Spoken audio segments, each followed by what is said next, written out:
can work hard your whole life and still stay broke. You already know somebody who proves it.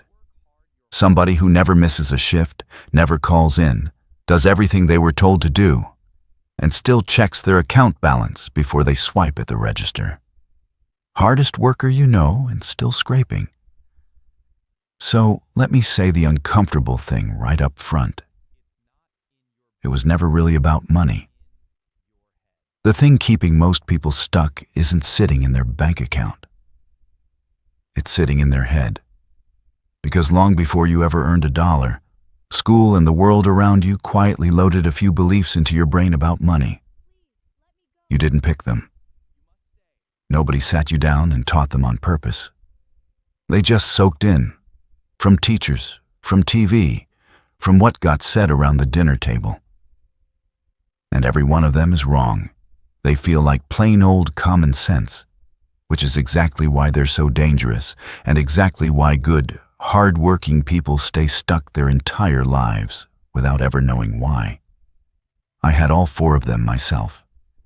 And the day I started pulling them out and swapping in what's actually true, that is the day money started to change for me. Not my paycheck, my head. So let me hand you all 4, the lie and the truth that replaces it, and you watch closely for which ones have been quietly running your life this whole time. First lie. Hard work is what makes you money. This is the big one, the one school beats into you from day one. Get good grades, work hard, put in the hours, and the money will come. Keep your head down and grind, and one day it pays off. But look around and really think about it. The hardest working people you know are not the richest. The nurse pulling a double on the night shift. The guy framing houses in the July heat. The mom working a register all day and cleaning offices at night. They work harder than almost any rich person alive, and they are not rich. If sweat alone made you wealthy, every roofer and every home health aide in the country would be a millionaire. They're not. So effort by itself cannot be the secret. It just can't be. Here's the truth that replaces it. You don't get paid for how hard you work. You get paid for how much value you create for somebody else.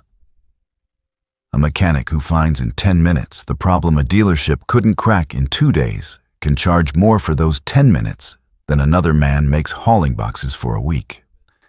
Not because he worked harder. Because what he knew was worth more. The world has never once paid people for being tired. It pays for solving problems people actually care about. So the habit to build is a mental one, and it's small. Stop measuring your day by how hard you worked and start measuring it by what you made more valuable. Next time you catch your brain saying, "I just need to work harder," stop and ask it a better question. Harder at what? And is the thing I'm pouring all this effort into even worth more money? That one question pulls you out of grinding and into thinking, and thinking is where money actually lives. Second lie. Wanting more money makes you greedy. This one hides deeper, and it does more damage than people realize. Somewhere along the way, you picked up the idea that caring about money is a little bit dirty. Rich people are greedy. Money is the root of all evil. If you chase it, you must be shallow or selfish. You probably heard it from good people who didn't have much, maybe in church, maybe from family, and on every show where the rich guy is the villain. Now watch what that does to you. If a part of you believes wanting money is shameful, you will sabotage yourself every single time you get close to it. You won't ask for the raise. You'll feel weird charging what your work is actually worth, so you'll lowball yourself. You'll feel guilty spending on yourself, guilty even wanting more. You cannot walk toward a thing that a quiet part of you believes is wrong. So here's the truth. Money is just a tool. It is not good and it is not evil. It only makes you more of whatever you already are. A kind person with money does more good, and wanting it isn't greed. wanting to cover rent without your stomach dropping, wanting to fix the car without it ruining your month, wanting to take care of the people you love. That isn't greed. That's just being a responsible adult. Greed is hurting people to get money. Wanting enough to breathe is the most normal thing in the world. Let me give you a quick gut check and be honest with yourself.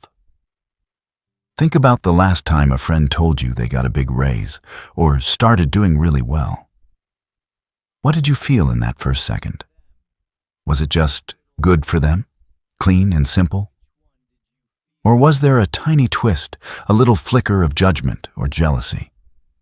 If there was, that's this lie, alive in you. And as long as it's in there, your own brain treats making money like you'd be betraying your own people. The habit here is to catch that flinch when it shows up. Name it for what it is, the old guilt, not the truth, and then let yourself want more without apologizing for it. Third lie. You need permission to make real money. This one is sneaky because it dresses up as being responsible. The belief goes like this. Real money is for a certain kind of person. People with the degree, the connections, the right family, the right background. There's a gate, and somebody on the other side has to wave you through. So you wait. You tell yourself, once I get the certificate, once I'm more qualified, once somebody finally gives me a shot, then I'll start. And it makes total sense that you think this way, because school ran on permission for over a decade of your life. You raised your hand to speak. Somebody else graded you. Somebody else decided if you passed. Year after year of that quietly teaches you that you need an authority to approve you before you're allowed to do anything that matters. So of course you carry it straight into money, standing around waiting to get picked. Here's the truth, and I wish somebody had grabbed me by the shoulders and told me this years sooner. Nobody is coming to tap you in. There is no committee somewhere deciding you're finally allowed to make money. The gate you've been standing at your whole life is painted on the wall. People with no degree and no connections make good money all the time.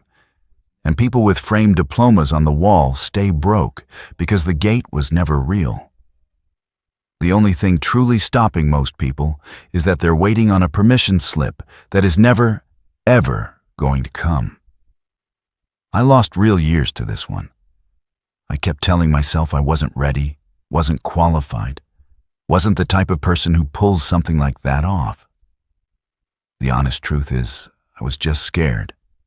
And I'm not ready yet, was the polite lie I told myself, so I didn't have to admit it. So the habit is to catch yourself waiting.